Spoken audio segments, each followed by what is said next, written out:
معنا الأخت سعاد. السلام عليكم. بغيناك تعاودنا شوية على هذا الإفطار اللي درتونا اليوم هنا في هولندا.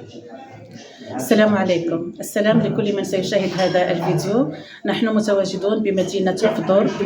حضرنا إفطارا جماعيا بهذه المدينة. الإفطار نظمته مؤسسة مرحبا بالتعاون مع منظمة سموم وبروديموس كدعوة للتسامح والتضامن. أصلا كان موضوع الإفطار أو الليلة هو التضامن والتعايش والحرية والعدل، كدعوة للتسامح وللعيش مع بعضنا البعض.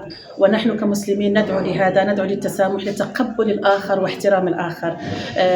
الحفل كان برعاية السيد سعيد عقبي والأخ إبراهيم فتاح والأخ علي والي، حيث قدمت مؤسسة مرحبا ومؤسسة سموم هذا المساء أكثر من 500 وجبة كنوع من التضامن، وجبة إفطار.